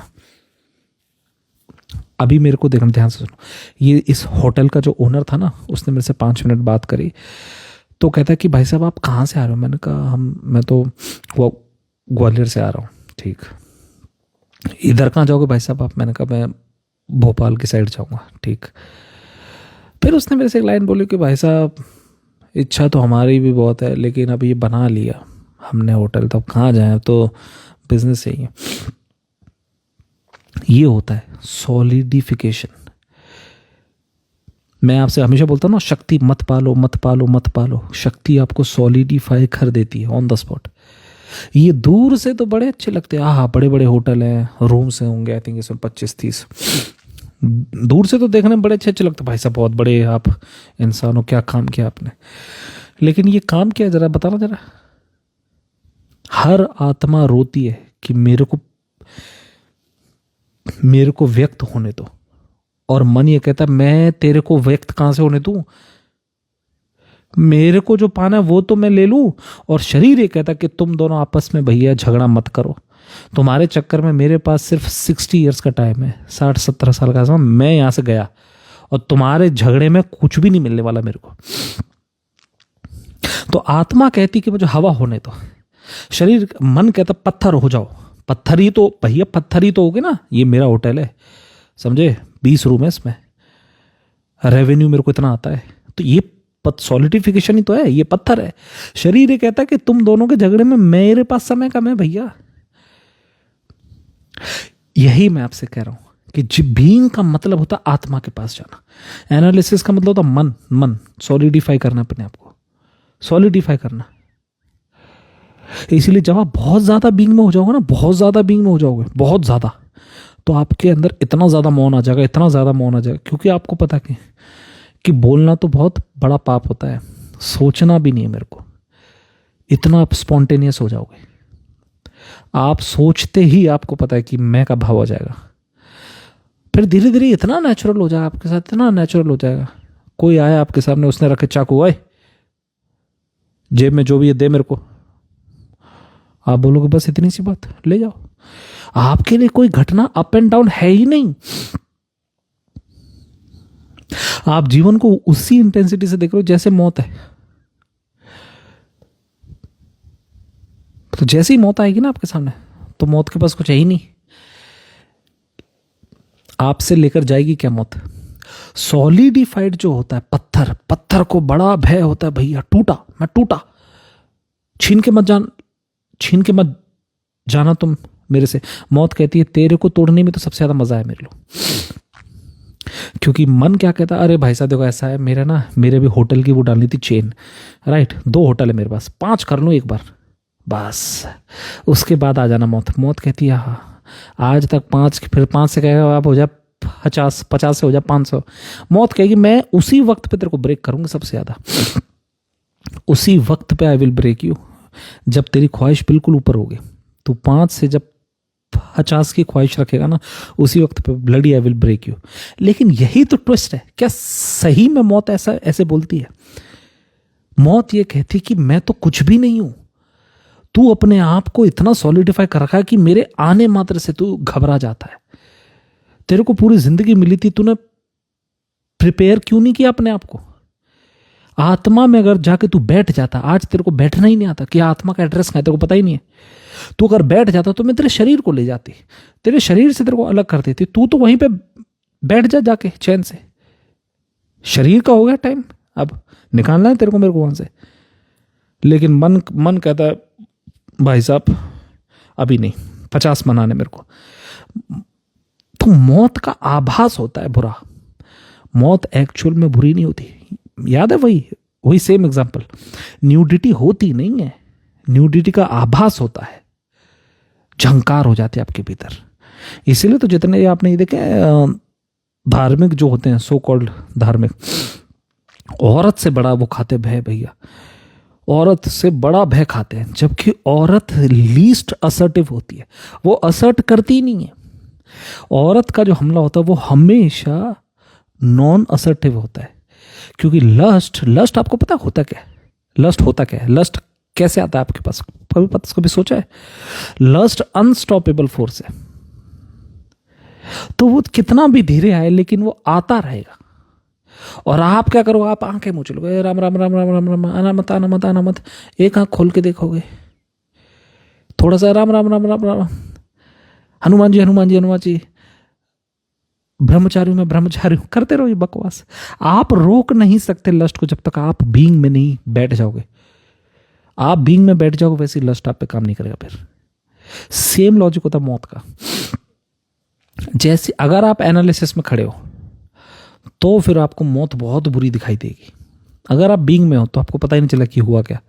जैसे इंजेक्शन होता है ना, इंजेक्शन जैसे कोई आएगा आपको लगाने तो इतना भय बनाया जाएगा, भैया डॉक्टर ऐसे ऐसे वो उठाएगा शीशी और आप ही के सामने भरेगा, सामने दिखा दिखा के, ये देखो पीली के अंदर येलो के अंदर नीली के अंदर सफेद, तीनों मिक्स करके ऐसे दिखा दिखा के आपको पहले भय मार देगा था कि भैया कोई या तो कोई बहुत बड़ा इलाज हो गया मेरे को, ये तो मैं आज मरा हुआ, मुझे तो ये भी नहीं महसूस हो रहा कि इंसान वाला है, ये भैंस वाला लग रहा है इंजेक्शन। और फिर डॉक्टर दिखा दिखा के तो साइकोलॉजिकली आपको मार देगा था। तो सेम स्टोरी है विथ मौत, सेम स्टोरी लस्ट की भी है। मैंने आज तक कोई साधना नहीं करी ना, मैं ऐसी ये सब बकवास करता है योग करूंगा। मैंने मेडिटेशन भी बहुत रेयरली किया है। मैं मेडिटेशन में अपने आप आ जाता हूँ करने की, कभी मैंने करने का ट्राई नहीं किया कि मैं सीखूंगा, मैंने ये तक नहीं सोचा। बीइंग में अगर आप 10 सेकंड भी स्थित हो गए, बस आ गए आप ध्यान में, एकदम आपको दिखेगा कुछ है भीतर, फिसल रहा है, बस उसको छूना मत, डोंट टच, छूना मत उसको। अगर आपने छू दिया तो एनालिसिस में आ जाओगे। जैसे ही आपने बोल दिया कि अरे ये जा रहा है, एनालिसिस आ गया। नेचुरल प्रोसेस को जैसे ही आपने देख लिया आंखों से, आ गए आप एनालिसिस में। तो यही मैं लास्ट जो लाइफ थी उसमें भी मैंने आपको यही बोला था, कुछ चीजों में थोड़े होने तो दो लॉस। आप हर चीज बांध के रखते हो, मेरी बीवी ना भाग जाए, बच्चे मेरे आईएएस होंगे, बिजनेस में लॉस ना हो जाए, हर चीज को बांध के रखना है आपको। एक मन को जिंदा रखने के लिए आप हजारों चीजों को मारते हो, हजारों चीजों के लिए। इसीलिए मन सही अर्थ में कभी जीवन दे ही नहीं सकता, मन सिर्फ मारता है। इसलिए मन से सिर्फ पाप होते हैं, पुण्य नहीं होता कभी भी। पुण्य हमेशा बीइंग होगा। नेचुरल कोर्स क्या है? नेचुरली क्या होना चाहिए ये आपको कैसे मालूम चलेगा? आप तो बोल रहे हो कि भैया आज मैं सैंडविच खाऊंगा, तो आप खा रहे हो ना सैंडविच, तो उसका नेचुरल कोर्स से कोई लेना देना नहीं है। नेचुरल कोर्स हो सकता है, मैं आपको एक छोटा सा एग्जांपल देता हूं। आप जब ये जो मैंने ड्रिल बताया है ना मैंने, अगर आप ये जब when you start doing it, तो पता क्या होगा? आप सबसे पहली चीज क्या होगी आपके साथ? आपके जिंदगी में इवेंट बड़े देर बाद आएंगे। जैसे मेरी जिंदगी में एक इंसान मिलता है मेरे से 3 महीने बाद, फिर कोई इंसान मिले, मान लो कोई गर्ल मिली 6 महीने बाद, फिर कोई छोटा कोई इंसान, कोई भी जैसे मतलब बॉय है या गर्ल है, वो आएगी मेरी लाइफ में 3 साल के बाद। तब लेकिन जब हम एनालिसिस में रहते हैं तब क्या, चलो ये रहा फोन, लगाओ फोन, कट। हाँ हेलो श्रेया कहाँ हो? एक काम करते हैं, लेट्स मीट। कट। हाँ राहुल कहाँ है? सुन मैं अभी आ रहा हूँ भोपाल में, तू मिलना मेरे से, ठीक? कट। हाँ अंजलि कहाँ हो? तुम कहाँ हो? ठीक है। ये सारी इनिशिएशन तो हमें ऐसा लगता है हाँ बड़ी लाइफ ऑक्यूपाइड है। And this is the whole story of a rich man. पैसों वाले जितने भी लोग होते हैं उनकी यही कहानी है। उनको लगता है ना कि सुख ऐसे तो आ नहीं पा रहा, लेट्स हॉप। आज मैं पैसों से मैंने कार ली, जीप, फिर उसके बाद मैंने क्या लिया? लंबोर्गिनी। फिर मैंने स्पोर्ट्स बाइक ले ली। तो मैं उसको लगता है कि jumping is the only way, फिर डायरेक्ट आ जाएगी मौत। लेकिन एक्चुअली ये कोई उपाय होता ही नहीं है, ये कोई उपाय नहीं है, ये आप अपने आप को धोखा दे रहे हो। हॉप आप कर तो रहे हो, लेकिन हॉप से आपको फायदा नहीं मिलेगा। इसीलिए आपने देखा है कोई बॉय होता है, वो एक गर्ल से बोर होता है, दूसरी गर्ल, तीसरी, चौथी, 5 सेम गर्ल करती है। वो जब बोर होती है, एक बॉय, दूसरा बॉय, तीसरा बॉय, उस दोनों को ये नहीं पता चल रहा कि there is no point of hoping. Hop मतलब समझते हो? जंप का कोई उपाय नहीं है, आप उपाय में नहीं पहुंचोगे। एनालिसिस में होना मात्र ही पागलपन है। आप जंप मारते रहोगे। सारे जो बिलियनर्स होते हैं इनकी यही होती है स्टोरी। सारे बिलियनर्स, मैंने अभी साउथ अफ्रीका में था ना जिनके पास में, उनसे मैंने बात करी, उनके साथ ही था मैं काफ़ी वक्त। उन्होंने बोला कि हमारे मेंशन में आप रहो। उनको मेरे साथ बात करना बहुत अच्छा लगता था, लेकिन आपको पता नहीं उनके डार्क सीक्रेट्स। वो अपनी वाइफ को इतना बुरा बिहेव करते थे उनके साथ, लेकिन वहाँ उनकी भी गलती नहीं है, क्योंकि होता क्या है कि आपने एनालिसिस को इतना पाल लिया कि अब समय तो है नहीं आपके पास। उम्र आपकी 72 है, very soon you will be gone. अब नहीं है समय आपके पास पीछे आने को। आपके मेरे को उन्होंने 10 दिन के अंदर आई थिंक 10 कार्स में ही घुमाया। फरारी थी, एक V12, एक बेंटली थी, एक रोल्स रॉयस थी, राइट, घोस्ट, पता नहीं कौन कौन सी और भी थी कार। उन्होंने सब में घुमाया मेरे को, हर कार में। लेकिन मुझे पता है कि उनके पास वो इतना बेचैन थे कि हॉप करने के अलावा कोई और रास्ता नहीं था उनके पास, रास्ता नहीं था। मैं बार बार देखता था उनके पैर ऐसे शेक होते थे, शेक, एक जगह बैठ नहीं सकते। तो कार जो थी ना, कार्स एक्चुअली उनका हॉपिंग का रास्ता था कि हॉप करूंगा मैं, एक कार में बैठूंगा, चलो आज उसमें चलते हैं, आज इसमें चलते हैं। फिर उन्होंने बाइक दी मेरे को कि सुरजीत आप इस बाइक पे चलो मेरे साथ राइड पे। आप समझ रहे, आप ये कर तो लो, पर ये टेम्परेरी चीज है। मैं फिर से आपको कह रहा हूं, money has nothing to do with happiness. इस बात को हो सकता है अभी ना समझो आप, लेकिन एक किसी दिन जिस दिन आप बोर हो जाओगे ना पैसों से, तब आप समझोगे। Money has nothing to do with happiness. कमा लो पैसा, लेकिन एट द सेम टाइम उतना जितना आपको लगे कि नहीं यार हैप्पीनेस तो कुछ और है, वो उसका कुछ और लेन देन है। बीइंग में जो रहता है वो अपने आप खुश रहता है। एनालिसिस में जो रहेगा वो कभी खुश ही नहीं रह सकता, क्योंकि वो हॉप करेगा इधर से उधर। अब जैसे मेरे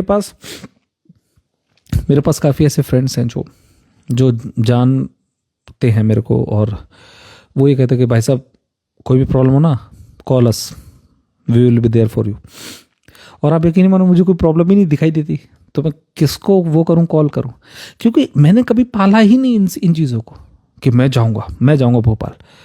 हो सकता है परमात्मा ना चाहे कि मैं भोपाल जाऊं, तो शायद मैं 6 दिन यहीं बैठा रहूंगा इसी जगह पे, मैं नहीं जा रहा फिर कहीं पे भी। जब मिला इशारा तो चल पड़े, नहीं मिला तो बैठे रह गए। ये चीज़ जब आप सीख जाओगे कि तब आपको पता चलेगा कि गुरु नानक क्या बोलते थे कि सब तेरा, करने वाला तू है। तो जो नास्तिक लोग होते हैं उनको ये लगता है कि भाई साहब आप ऐसा क्यों बोल रहे हो, सब तेरा है, करने वाले तो हमें। यहां नास्तिक और आस्तिक वाली कोई बात ही नहीं है। अगर आपको सही में हैप्पीनेस चाहिए, सही में हैप्पीनेस चाहिए, तो फिर आपको बीइंग में आना सीखना पड़ेगा। बीइंग में ही आप खुश रहोगे, यानी कि आप आत्मा के जितना पास रहोगे उतना आप हैप्पी रहोगे, और जितना आप एनालिसिस में जितना ज्यादा रहोगे उतना आप पागल हो जाओगे अंदर से। पागल, झूठ, धोखा, एंगर, इसको पीटो, उसके ऊपर केस करो, इसके ऊपर करो केस, इसके ऊपर करो केस। इसीलिए आपने देखा है कई बार वीडियो आती है कि किसी गर्ल ने किसी बॉय के ऊपर चार्जेस ठोक दिए। मान लो किसी गर्ल ने किसी बॉय के ऊपर रेप केस लगा दिया मान लो, और वो रेप था भी नहीं मान लो। आपने कभी सोचा कि ऐसी सिचुएशन में अगर कोई भी आ जाए तो क्या होता क्या, और तो ये तो मेरे साथ भी हो सकता है। यही चीज आप नहीं समझते हो। मैंने आपसे क्या बोला, मौत आती सबको, लेकिन मौत का आभास अलग अलग होता है। बाहर की घटना क्या है ये मैटर ही नहीं करता है, आपके भीतर वो घटना कितना एंटर कर रही है ये मैटर करता है। जितना टूटा हुआ मन होगा उतना हर चीज आपके अंदर एंटर हो जाएगी। लस्ट भी हो जाएगा आपके अंदर एंटर, फियर भी हो जाएगा। और अगर रहते ही नहीं ज्यादा एनालिसिस में, तो आपके अंदर कोई कुछ एंटर नहीं होगा। करते रहो केस, मेहर बाबा पे जो केस ठोकना ठोकते रहो, क्या फर्क पड़ता है, ठोकते रहो उनके ऊपर केस। क्योंकि जो इंसान इतना मौन में स्थित है उसको क्या लेना देना, उसको पता ही नहीं चलता कि आप बोल क्या रहे हो, क्यों बोल रहे हो, इसका कोई सेंस नहीं है यहाँ पे। इसीलिए आप देखना, ऑलरेडी जो फियर्ड है, ऑलरेडी जो घबराए हुए इंसान है ना, उनमें फियर डालना बड़ा आसान है। ऑलरेडी जो हिंदूवादी हैं उनको हिंदुओं की बातें बताना बड़ा मस्त आसान है। ऑलरेडी जो इस्लाम को मानता है, इस्लाम की प्रैक्टिसेस को मानता है, उसको इस्लाम के बारे में तारीफ करना बड़ा आसान है, क्योंकि आप माइंड के ऊपर ही माइंड डाल रहे हो। It doesn't matter at all. Mind कुछ काम का होता ही नहीं है। और आपको मैं एक और चीज बताऊं, जैसे मैं खजुराहो मेरे को बहुत ज्यादा प्यारा है, राइट। खजुराहो से ज्यादा प्यारी जगह कोई नहीं है मेरे लिए। मेरे को बहुत ज़्यादा अच्छा लगता है जब जब जब मैं वहाँ जाता हूँ, बड़ा अच्छा लगता है मेरे को। मैं आराम से सुकून से बैठता हूँ, समझता हूँ चीज़ों को। लेकिन अब मेरा इंटरेस्ट खजुराहो से भी हट रहा है। ये कुछ ऐसे इंटरेस्ट थे जो मेरे लास्ट इंटरेस्ट थे मेरे, कुछ ऐसे, उनमें से धीरे धीरे ये भी छूट रहे हैं। तो मुझे साफ पता है कि क्या होने वाला है मेरे साथ। यही मैं आपको चीज़ बताता हूँ, बीइंग स्टेट ऑफ बीइंग में जब आप ज़्यादा समय तक स्थित हो जाओगे तो आपको बहुत कुछ क्लियर साफ साफ मालूम चलेगा कि हाँ ये होने वाला है, कि हाँ ये होने वाला है, या ये होने वाला है।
ओके, अच्छा, एक बात बताओ, जो मैंने आपको समझाया वो समझ में आया आपको? जो मैं बोल रहा था वो आया आपको अंडरस्टैंडिंग में?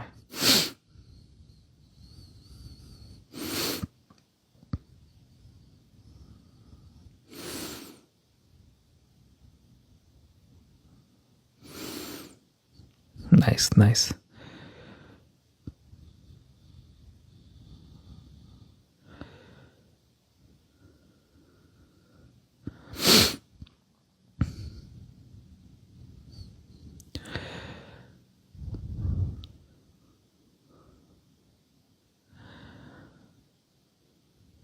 ओके, कुछ कुछ हम, ओके,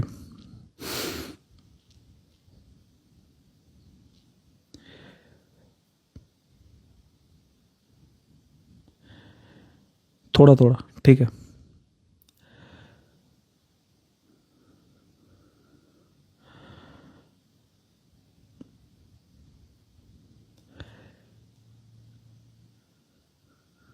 देखो देखो देखो, क्या प्लानिंग नहीं करनी, बीइंग स्टेट पर्सन्स नेचर। देखो देखो देखो देखो देखो देखो देखो, यही है प्रॉब्लम आपके साथ। आपके साथ यही प्रॉब्लम है। मैं जब प्रेम की भाषा समझाऊंगा तो आप में से लगभग 90% लोग सोचने लग जाते हो कि भैया प्रेम कैसा होगा। मैंने आपको कितनी बार बोला, मन के पास क्षमता होती नहीं। There is no point of thinking, there is no point, absolute no point of thinking. और यही जो डर है, यही मैं आपसे कह रहा था, यही चीज आपको ब्रेक नहीं होने देती मन से। आपको ऐसा लगता है भाई साहब बताओ प्रेम कैसा होगा, अरे प्रेम एक्सीडेंटल है, आएगा तब आपको मालूम हो जाएगा कि कैसा होगा। बताओ भाई साहब प्रार्थना होती कैसी है, मेडिटेशन बताओ भाई साहब, मेडिटेशन एब्सोल्यूट एक्सीडेंटल है, आएगा तब आपको मालूम हो जाएगा। आपके साथ प्रॉब्लम यह है कि आप हर चीज को एनालिसिस में देखते हो। अब काफी लोग इसमें पूछ रहे बताओ बीइंग होता क्या है। अरे होता क्या है वो इंपॉर्टेंट ही नहीं, मैं समझा ही नहीं सकता कि वो होता क्या है। मैं बस ये बता सकता हूं कि क्या क्या करने से या क्या क्या नहीं करने से शायद आप बीइंग की झलक पालो। अब वो झलक पाओगे तो आप पाओगे ना, मैं कहां से बताऊं उसको कि कैसा महसूस होता है। मैंने तो आपको पूरा समझा दिया। लेकिन the moment you start thinking मात्र ही आपको बीइंग से दूर ले जाता है। यही तो मैं बता रहा था। आप प्रेम को मन से छू नहीं सकते। आपको कैसे पता कि प्रेम क्या होता है, कैसे पता चले? खुद सोचो, पता कैसे चलेगा? अगर मैं पूछूं कि बताओ what is compassion, how can you tell, really tell you? ज्यादा से ज्यादा आप ये बोल सकते हो कि भाई साहब बुद्ध आए थे अपने कंपैशन के लिए। ये तो ठीक है, लेकिन मैंने पूछा व्हाट इज कंपैशन, आप बता ही नहीं सकते। व्हाट इज लव, नहीं बता सकते। झलकियां हैं, अपने आप आपको आ जाएंगी, अपने आप आपको समझ आना शुरू हो जाएगा। वहां पे शब्द काम नहीं आते। बीइंग स्टेट ऑफ बीइंग में शब्द नहीं आते काम पे। अब आप बोलोगे भाई साहब बताओ दान क्या होता है। मैं आपको कैसे बताऊँ कि ये स्टेट ऑफ माइंड बहुत सुंदर है। जैसे आप बीइंग में स्थित हो जाओगे अपने आप आपको दान समझ आना शुरू हो जाए। अब किसी ने पूछा यहाँ पे कि क्या ये अद्वैत से मिलता है। देखो यही प्रॉब्लम है, यही प्रॉब्लम है। आप हर चीज़ को एसोसिएट करना चाह रहे हो कि नहीं ये तो कुछ ऐसा हो, ये कुछ। मैंने अद्वैत वेदांत से नाम मैंने पढ़ा है। मैं आपको पहले बता दूं मैंने कोई बुक नहीं रीड करी है और मैं कोई बुक रीड करूंगा भी नहीं पूरी लाइफ में मरते दम तक। बताऊं क्यों? मैं आपको बताऊं कि इसका रीजन क्या है। कई बार आज से शायद 2-3 साल 4 साल पहले कई बार मेरे मन में आता था कि मैं थर्ड आई एक्टिवेट करूं या ना करूं, लेकिन आप यही नहीं समझ रहे हो। इस सबसे पहली चीज आपको पता है क्या सीखनी है? सबसे पहली चीज अध्यात्म में सबसे पहली चीज क्या सीखनी पता है? कि यहां मिल के भी क्या हो जाता है। जब तक इसकी गहरी समझ नहीं आएगी, आज आपने ख्वाहिश करी यार स्कॉर्पियो कार लेंगे, 10 दिन में बोर हो जाओगे। फिर आपने ख्वाहिश करी आप तो लैंड रोवर लेंगे, 10 दिन में बोर हो जाओगे आप। फिर आपने कोई अब तो बंदी होनी चाहिए, बोर हो जाओगे 20 दिन में। क्योंकि आप एनालिसिस से देख रहे हो। एनालिसिस में बोरियत होना ही होता है।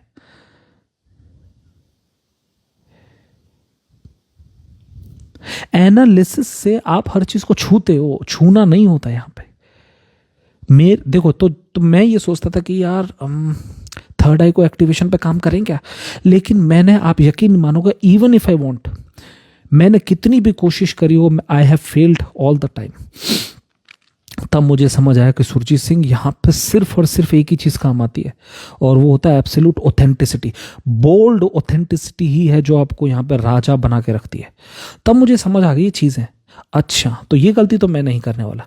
कितनी बार मेरे पास मौके होते हैं तांत्रिक विधि सीखने की, कितनी बार मौके होते हैं, लेकिन मुझे पता है the moment I will step into that field वैसे ही मेरे साथ गलत होना स्टार्ट हो जाएगा। क्योंकि मैं बीइंग को छोड़ूं कैसे? अब एक बार प्रेम समझ आएगा उसके बाद मेरे को तांत्रिक मंत्रिक कुछ नहीं आता। फिर मेरा कोई इंटरेस्ट नहीं है। शिव में, हनुमान में, राम में, मोहम्मद में, जीसस में, सब हटाओ उनको, कोई इंटरेस्ट नहीं मेरे को किसी में। मैं कैसे बताऊं आपको कि एनालिसिस में कूदूं वहीं पाप हो जाता है। फर्स्ट स्टेप ही पाप हो गया। अब मैं क्या करूं? अब वो आपको नहीं आता ना समझ में, क्योंकि आपने महसूस नहीं किया है, लेकिन ये तो अनुभव है। मैं फर्स्ट स्टेप में ही पाप हो गया। कौन सा शिव? मैं नहीं करता किसी आइडेंटिफाई किसी को शिव। कौन सा हनुमान? रखो अपने पास। कौन सा हिंदू? कौन सा इस्लाम? रखो अपने पास। बकवास है मेरे लिए तो। लेकिन मैं जहां पे खड़ा हूं वहां से आप समझो कि मेरी स्थिति ऐसी कि मैं सामने वाले इंसान को आइडेंटिफाई नहीं करता। तुम्हें पता है हाउ आई रिकॉग्नाइज लव? तुम्हें पता है कैसे? समझाऊं कैसे? मैं इतने सारे लोगों से बात करता हूं, कुछ ऐसी गर्ल्स हैं 2-3, दे show so much of love towards me, तो मुझे साफ पता चल रहा है कि इन्होंने प्रेम के संदेश भेजे हैं मेरे लिए। हेलो भैया कैसे हो आप? ठीक हो मैं।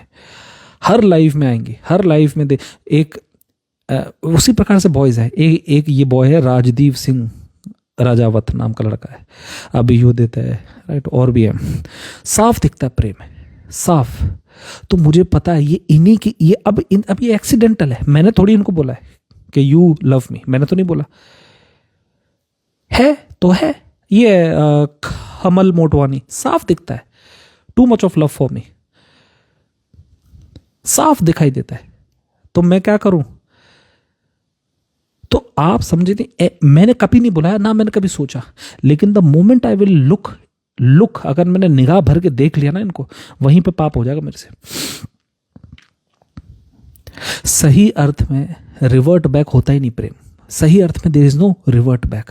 मैं अगर पीछे मुड़ के मैंने अगर बोलूं कि राजदीप तुम you are a good boy, तो तुम जहां बोलोगे I will meet you, right, will have some chat. अगर मैंने ये फैसला ले लिया, मैं वैसे एनालिसिस में आ जाऊं, मेरी साइड से पाप हो जाएगा। और इसीलिए राजदीप का प्रेम मेरे प्रति तो ही रहेगा जब तक राजदीप को एक बात आए समझ में। क्योंकि राजदीप ना चाहते हुए मुझे खींचेगा अपने मन में, समझ रहे हो, और वहीं पे उसकी साइड से पाप हो जाएगा। इसलिए जिससे मैं प्रेम करता हूं उससे अक्सर मैं मिलता ही नहीं कभी भी। आप इस बात को समझना, मैं टीचर हूं, इसी भाव में आपका प्रेम मेरे लिए है, लेकिन the moment I will look back to you, आपका प्रेम मैं कर दूंगा पाप वहां से, क्योंकि मैंने एनालाइज कर लिया। मैं मिलने आया हूं तुमसे, आज तक 1 साल में मैं तुमसे कभी नहीं मिला, मैं अपनी धारा में बोलता गया, तुम मुझे सुनते गए, तो तुम्हें मेरे से प्यार हुआ। तो वो जो शर्त है वो तुम्हारी है, वो शर्त मेरी नहीं है। इसीलिए अगर मैं आपको सच बताऊं तो there are no revert back. प्रेम कभी रिवर्ट बैक होता ही नहीं है। जब कोई गर्ल आपसे प्यार करती है तो गर्ल अपने आप को आज्ञा में बांध लेगी आपके साथ, लेकिन द वे यू आर, आपने जैसे ही रिवर्ट बैक का प्रयास किया, आप देख लेना वैसे ही आपका रिश्ता हो जाएगा खराब, हो जाएगा खराब। आप देख लेना। जैसे जैसे अभी एक बॉय है राजदीप, ये मेरे को बोल रहा था कि आप झांसी में अगर आओ तो आप मिल लो।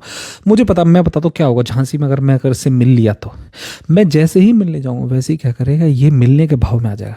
अच्छा सर आप अगर ये बोलोगे तो मैं ये करूँगा, ये बोलूँगा तो ये करूँगा। हम दोनों ही अपने स्टेट ऑफ बीइंग से ब्रेक हो जाएंगे और दोनों ही पाप में आ गए। अब दो पापी खड़े हैं आपस में, क्या हो जाएगा प्रेम, बताना जरा मुझे।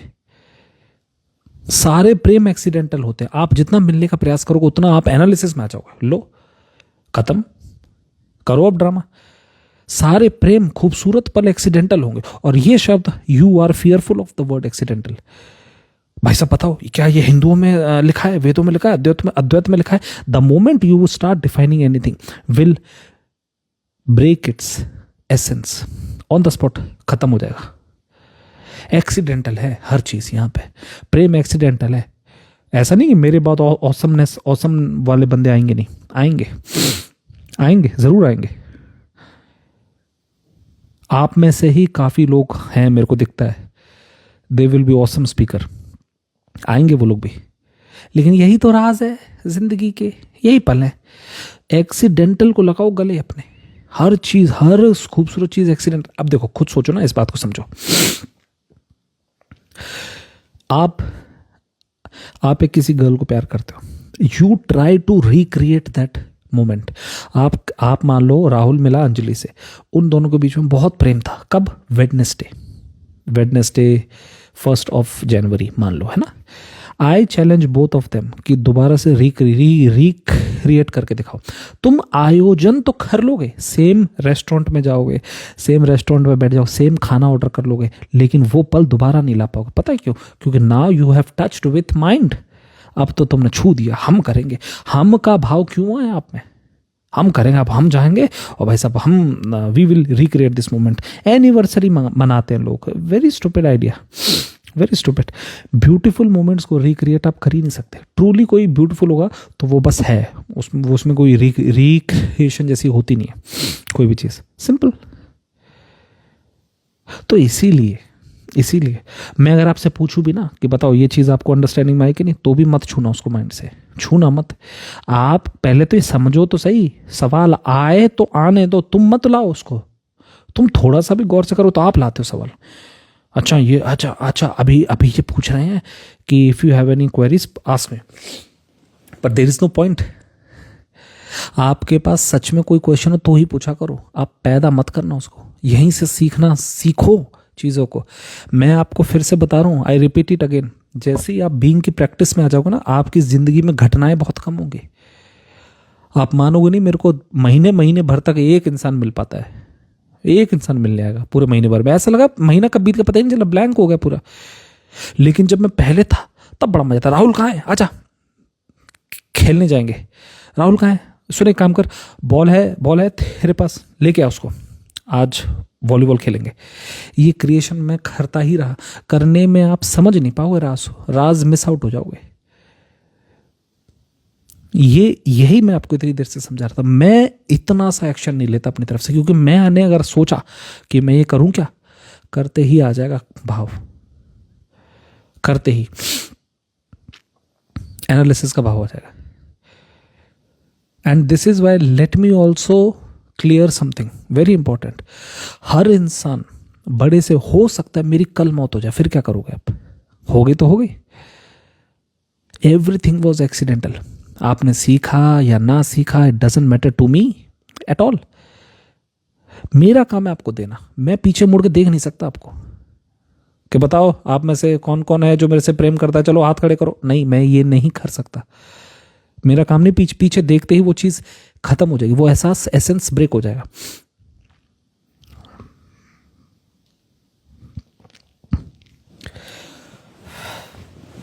कुछ पूछना तो एक सेकंड।